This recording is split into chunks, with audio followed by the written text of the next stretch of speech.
आपने कभी नहीं सोचा कि कोई बिजनेस किया जाए या कहीं कुछ? तो we are into personalised education. So what do you think कि और ऐसी कौन सी चीज़ें हैं जो एजुकेशन में ऐड होना चाहिए? नॉलेज कई बार होता है वो मतलब ठीक है काम आता है, लेकिन एक्सपीरियंस की हमेशा बात होती है. बच्चों को अगर आप स्पोर्ट्स में चैनलाइज कर दें, एक robust skill based sports programme या क्रिएटिव फील्ड्स जो हम लोग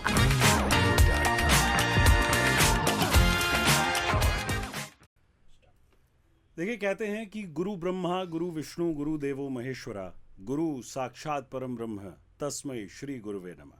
ये बात मैं इसलिए कर रहा हूँ क्योंकि आपकी लाइफ में, आपके जीवन में टीचर की अहमियत हमेशा रही है और हमने अपने टीचर्स से बहुत कुछ सीखा है.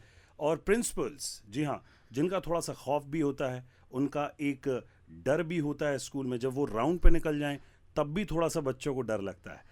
लेकर आ गए हैं NFA डिजिटल पे पुनीत का पॉडकास्ट और ये पहला एपिसोड है. और आज हमारे साथ हमारे लखनऊ का जाना माना स्कूल कुंस्कैप्सकोलन, जिसका प्रोनाउंसिएशन करने में मुझे बहुत प्रैक्टिस लगी, बहुत टाइम लगा. और हमारे साथ में इस स्कूल की प्रिंसिपल हैं मधुलिका मैम. वेलकम है मैम आपका स्टूडियो में NFA डिजिटल में. कैसे हैं आप? बहुत बढ़िया Puneet ji, thank you for that welcome. और वाकई में स्कूल का नाम तो बहुत ही टंग ट्विस्टर माना जाता है. Exactly. बल्कि कुछ रील्स भी मैंने देखे इस पे बने हुए. हाँ. तो मजा आ गया देख के कि it's Kunskapsskolan. It is Kunskapsskolan. वाह, मैं सही बोल गया, बहुत बढ़िया. और सबसे मजे की बात है हाँ. कि हमारे जो 5 साल के बच्चे होते हैं ना, वो एक बार में बोलते हैं कुंस्कैप्सकोलन. और हम एडल्ट्स जो हैं, हमारी जबान थोड़ी अटकती है. ये ट्रेनिंग का कमाल है मैम, आपके और आपके तमाम टीम का, टीचर्स का. सो मैम, सबसे पहले जर्नी से हम शुरुआत ज़रूर करेंगे, लेकिन आप लखनऊ से ही हैं, Lucknow born and brought up? जी, मैं लखनऊ से ही हूँ. मेरी अपनी initial schooling Saint Agnes's and Loreto convent Lucknow से हुआ है. And I am masters in geography. But कहीं ना कहीं पैशन था एजुकेशन, वो जो बचपन से टीचर हम लोग खेलते थे. सो इट इज़ बिकॉज हमारे जो इंस्पिरेशनल टीचर्स जिंदगी में आते हैं, कहीं ना कहीं उनको देखते हुए, उनकी छवि में आगे बढ़ने के लिए शायद मैंने इस प्रोफेशन को चूज करा. And that's how the journey started कि टीचिंग में जाना है. और ये ज़रूर मन में था कि रिटायर टीचर बन के नहीं होना है. So there I am with the administrative side of education. और कोशिश है कि थोड़ा बहुत कुछ शिक्षा के जगत में कुछ हमारा कंट्रीब्यूशन हो. नहीं मैम, बढ़िया. और बिल्कुल मैं आपसे शेयर करूंगा कि हमारा आज ये पहला पॉडकास्ट है, पहला एपिसोड है. और श्री गणेश आपसे ही हो रहा. आप पहले गेस्ट हैं जो हमारे इस स्टूडियो में जिनके कदम पड़े हैं. और मैम, जैसे कि आपने जर्नी के बताया, लखनऊ में क्या पसंद है खाने पीने में? आप I am a street food lover. I am a foodie, जैसा मुझे देख के आपको लग रहा होगा. हालांकि सुनने वाले दर्शकों को नहीं पता चल रहा होगा. मैं नहीं कह सकता ना ये बात. But I am a foodie. वो चाहे लखनऊ की चाट हो, चाहे टुंडे कबाब हो, चाहे दस्तरखान की बिरयानी हो, या फिर चाहे वो मलाई चमचम और छेने की मिठाई हो, या हमारी लखनऊ की मक्खन मलाई. हाय हाय, भूख लगाएगी भाई, लोग ऑर्डर कर दो जल्दी से. सो मैम, कुंस्कैप्सकोलन जो नाम है, ये इसका मतलब क्या है वो आप बताएं. कुंस्कैप्सकोलन ओरिजिनली वर्ड है स्वीडन का, स्वीडिश से. एंड हमारा ब्रांड जो है वो स्वीडन का ब्रांड है. And it is a joint venture. India और स्वीडन के बीच में एक जॉइंट वेंचर के साथ तहत 4 स्कूल्स इंडिया में इस्टेब्लिश हुए. और 2013 में हमारा फ्लैगशिप स्कूल जो गुड़गांव में है वहाँ पे शुरू हुआ. और ये ब्रांड कुंस्कैप्सकोलन इंडिया में आया. कुंस्कैप्स का मतलब होता है नॉलेज, और स्कोलान का मतलब होता है स्कूल. तो लिटरल ट्रांसलेशन अगर हम देखें स्वीडिश से, तो द नॉलेज स्कूल हुआ. And that's how the word came into existence. अच्छा, देखा जाए तो आजकल शॉर्ट फॉर्म का बड़ा जमाना है. जी. So आपके स्कूल का कोई शॉर्ट फॉर्म है या? बिल्कुल, KKL है. KKL बोल सकते हैं. या Kunskapsskolan Lucknow. So Kunskapsskolan and Lucknow. Okay. आपका पूरा नाम है Madhulika Agrawal. So being a Agrawal family, being a business family, जैसा कि सदियों से चला आ रहा है. So आपने कभी नहीं सोचा कि कोई बिजनेस किया जाए या कहीं कुछ इस तरीके से? कभी वो बात आई नहीं. हालांकि मेरे फादर पे बहुत प्रेशर था कि मास्टर्स इन ज्योग्राफी है तो क्यों ना सिविल सर्विसेज की तैयारी कराए जाए. बट मेरा लाइफ में गोल बहुत क्लियर था कि एजुकेशन फील्ड में ही जाना है. And nothing but education. तो प्रेशर था, but civil services and education के बीच में था, बिजनेस पे नहीं था। बिजनेस पे नहीं था जी। ओके मैम, यदि हम स्कूल की बात करें, सो किस तरीके का ओवरऑल डेवलपमेंट होता है, क्या खासियत है स्कूल की, वो आप बताएं। बिल्कुल। आजकल जैसे कि आपने देखा होगा, जो हमारी नई शिक्षा नीति या न्यू एजुकेशन पॉलिसी जो गवर्नमेंट ने लॉन्च करा है 2020, उस पे स्किल्स पे फोकस बहुत ज़्यादा है। राइट। कि बच्चों में जो है वो स्किल्स डेवलप की जाए और कहीं ना कहीं रोट लर्निंग से उनको हटाया जाए। बिल्कुल। तो ये मैं बहुत प्राउडली कहूँगी कि जैसे स्वीडन, फिनलैंड, यहाँ की एजुकेशन फिलॉसफीज बहुत आगे हैं इंडिया से। जी। तो we are into personalised education, और हमारे लिए प्रत्येक बच्चे की डेवलपमेंट इम्पॉर्टेंट है। राइट। और साथ ही हम जो है हम स्किल्स पे फोकस करते हैं, ना कि कंटेंट पे।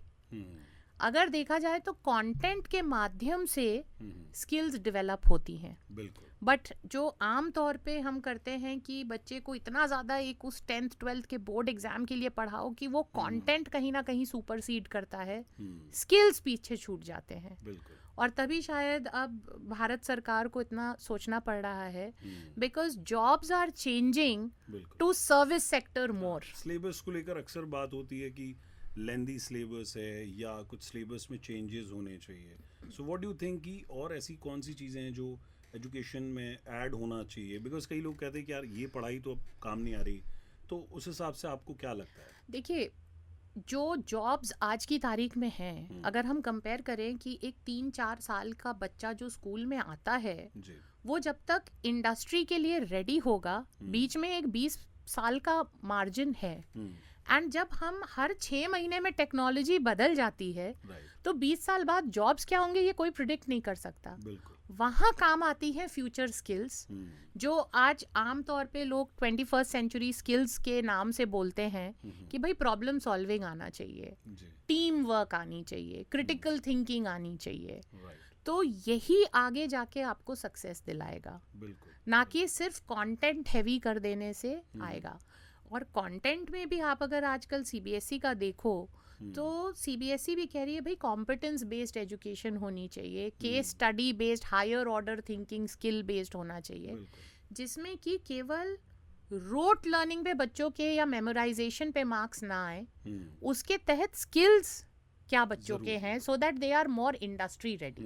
बिकॉज बोगस नॉलेज कई बार होता है, वो मतलब ठीक है काम आता है, लेकिन एक्सपीरियंस की हमेशा बात होती है। बिल्कुल। और घर वाले भी, मम्मी पापा भी कहते हैं अरे तुम्हें क्या मालूम, हमने इतना अनुभव देखा है, हमने ये देखा है। सो एक्सपीरियंस जो है वो बिल्कुल स्किल्स के साथ डेवलप होता है। बिल्कुल। देखिए वही बात है, घूम फिर के जो हमारे दादी दादा नानी नाना कहते हैं ना कि वो धूप में बाल सफ़ेद नहीं हुए हैं, वो अनुभव की बात करते हैं, और मॉडर्न कॉन्टेक्स्ट में उसको हम एक्सपीरियंशियल लर्निंग बोल देते हैं। बिल्कुल।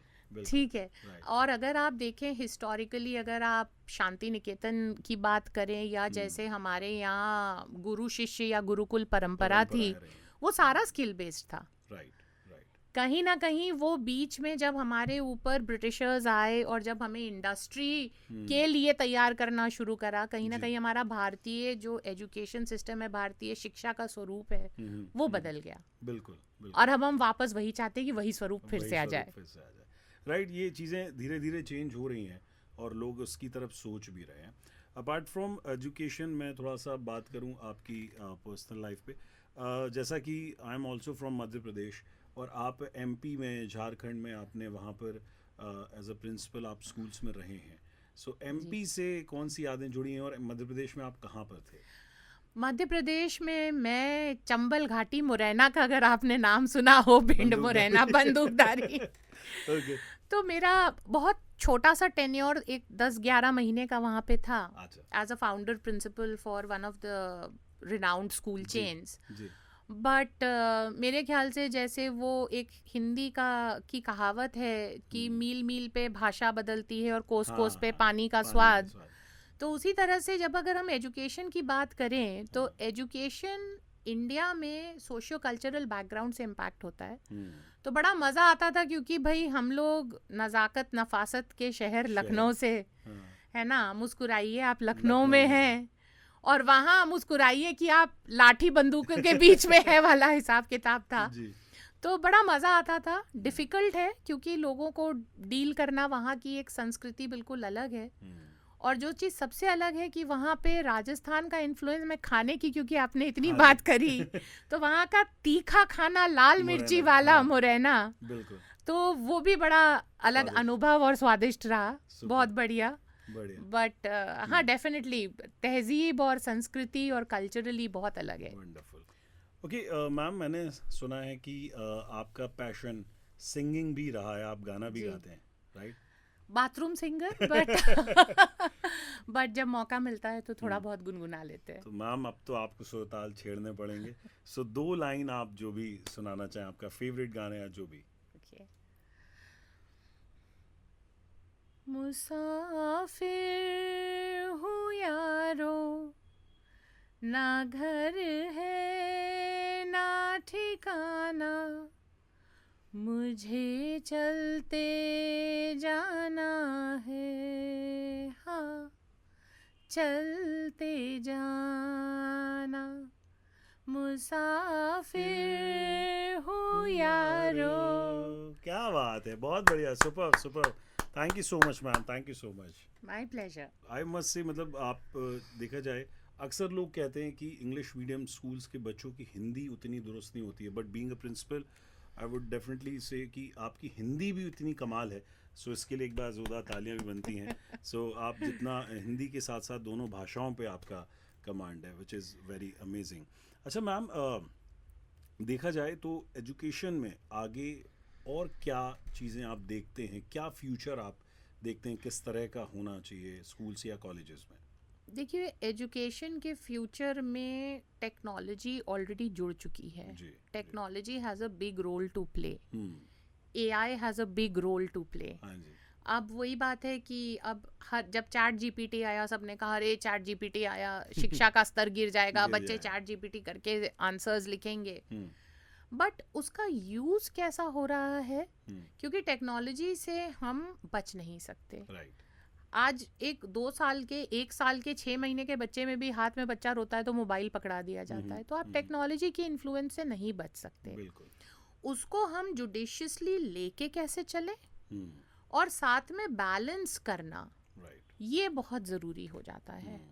और टेक्नोलॉजी के इन्फ्लुएंस को बैलेंस करने के लिए मेरा पर्सनल फेवरेट है स्पोर्ट्स।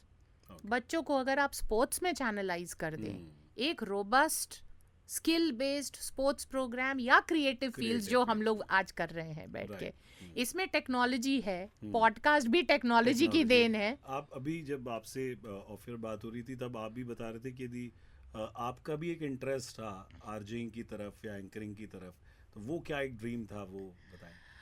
मेरा पर्सनली जब भी मैंने पब्लिक स्पीकिंग करी है, प्रिंसिपल बनने से पहले भी एज अ टीचर माइक पकड़ते थे, नॉर्मली लोग कॉम्प्लीमेंट देते थे कि आप बहुत अच्छा बोलती हैं। तो मुझे याद आता था कि बचपन में शायद अगर इस तरह के क्रिएटिव फील्ड्स, मुझे बचपन में न्यूज़ रीडिंग का बड़ा शौक था कि न्यूज़ रीडर बनना चाहिए। वो दूरदर्शन के ज़माने वाले जो हमारे पॉपुलर न्यूज़ रीडर्स हुआ करते थे, अगर आप इसका सलमा सुल्तान का हिंदी न्यूज़ में नाम है, या जैसे रिनी साइमन इंग्लिश में पढ़ती थी, तो वो लोग रोल मॉडल्स हुआ करते थे। अभी भी हैं, मतलब जो रेडियो पे न्यूज़ आती हैं वो उस पैटर्न में चलती हैं। बिल्कुल। अब तो चेंज हो गया है, गौर से देखिए, अब ये वाली न्यूज़ हो गई। बिल्कुल। लेकिन वो कहीं ना कहीं एक विजन था, एक ड्रीम था कि चलो ये भी करा जाए, बट हम लोगों के टाइम पे वो नहीं था। बट डेफिनेटली अगर रहता, या अब आपसे जुड़ने के बाद I think I can go back to my passion. अरे नहीं, तो देखते हैं, कुछ साथ में काम करने का मौका मिलेगा तो डेफिनेटली बहुत अच्छा लगेगा। बिल्कुल मैम। सो एक हम अपने इस बातचीत के दौर में आगे बढ़ते हुए कुछ यस या नो में आप लोग क्वेश्चंस बच्चों से पूछते हैं, है ना? सिलेबस में भी होता है, बिल्कुल, और उनके एग्जाम्स में भी आता है। तो मैं चाह रहा हूँ कि कुछ यस नो में आपसे भी मैं सवाल पूछ लेता हूँ। Rapid fire, kind of rapid fire आप कह सकते हैं। ओके। अच्छा, कभी आपको स्कूल या कॉलेज टाइम में क्लास से बाहर निकाला गया किसी वजह से? बिल्कुल। वजह जान सकता हूँ? वजह शैतानी। मैप टेस्ट था ज्योग्राफी में, एमए करा, मगर मैप टेस्ट के लिए मैप नहीं था, स्केच पेन नहीं थे। टीचर ने कहा मम्मी पापा को बुलाओ क्लास से बाहर। ओके। अच्छा, कभी आपने बंक करके कभी घूमने गए हो या मूवी देखने गए हो? कॉलेज में, ग्रेजुएशन में। कौन सी फिल्म देखी थी? Independence day. इंडिपेंडेंस डे, अरे वाह, फ्रेंड्स के साथ? फ्रेंड्स के साथ। वंडरफुल। ओके, एक कोई फेवरेट फूड आपको यदि दिया जाए, सो आप क्या चूज करेंगे? या तो आप बिरयानी या फिर स्वादिष्ट कबाब पराठा? कबाब पराठा। अरे वाह, कबाब पराठा, वंडरफुल। अच्छा मैम, कभी आपके साथ ऐसा हुआ है कि आप एग्ज़ाम टाइम में गए हो, और अक्सर बच्चों के साथ होता है कि आप लिखते लिखते चीज़ें भूलने लग जाते हैं, सो आपके साथ भी ऐसा होता था एग्ज़ाम टाइम में? नहीं, ऐसा तो मुझे याद नहीं है कि कभी लिखते लिखते भूल गए हों। हाँ, जितना लिखते थे उतना शॉर्ट एंड क्रिस्प लिखते थे। बगल वालों को जो फर्स्ट आते थे देखते थे कि ए कॉपी के बाद बी कॉपी, सी कॉपी, डी कॉपी, कॉपियाँ भरे जा रहे हैं। चीटिंग की आपने? चीटिंग तो नहीं करी। चलो, ये आज मैम ने बता दिया हमको कि नहीं करी। नहीं करी। Wonderful, super. सो मैम, आखिरी में इस पॉडकास्ट को हम समअप करते हुए, आज हमारा पहला एपिसोड आपके साथ शुरू हो रहा है। सो कैसा लगा आपको हमारे साथ स्टूडियो में बातचीत करके, और एक आखिरी में क्या एक मैसेज आप लखनऊ वालों को, सारे स्टूडेंट्स को देना चाहेंगे? बातचीत करके मुझे बहुत मज़ा आया, कुछ बचपन की यादों में चले गए, और जो मेरा एक पैशन था कि हाँ माइक पे बोलना चाहिए, न्यूज़ पढ़ना चाहिए, तो वो यादें सारी सामने आ गई। और डेफिनेटली ये जो हमारी बातचीत हुई नोक झोंक वाली और कुछ कंटेंट हैवी वाली, तो बहुत मज़ा आया। और लखनऊ वालों के लिए बस मेरा एक ही मैसेज रहेगा, follow your heart. As a principal मैं अपने स्कूल में बच्चों को कभी नहीं डराती। It's a very happy space, it's a very safe space, और बच्चों का दिल करना चाहिए स्कूल आने के लिए। वो एक माहौल नहीं होगा कि प्रिंसिपल राउंड पे निकले। नहीं, इनफैक्ट मुझे बच्चों को ये बोलना पड़ता है कि don't hug me so tight that you start crushing me. तो it's a beautiful bond that I share with my students. And मेरा भी जो एजुकेशन का है, मैंने अपने दिल की सुनी, तो हमेशा दिल की सुनो, and you will always be successful. Wonderful. So thank you so much ma'am, हमारे साथ NFA डिजिटल पर आने के लिए, पुनीत का पॉडकास्ट में जुड़ने के लिए। थैंक यू, मज़ा आया आपसे बातचीत करके। Thank you so much. My pleasure. So guys, इसी तरीके से आपको हमारे आने वाले एपिसोड्स में अलग अलग स्कूल कॉलेजेस के प्रिंसिपल, डायरेक्टर, उनसे मुलाकात आपकी कराते रहेंगे। सो पुनीत का पॉडकास्ट देखते रहिए NFA डिजिटल पर।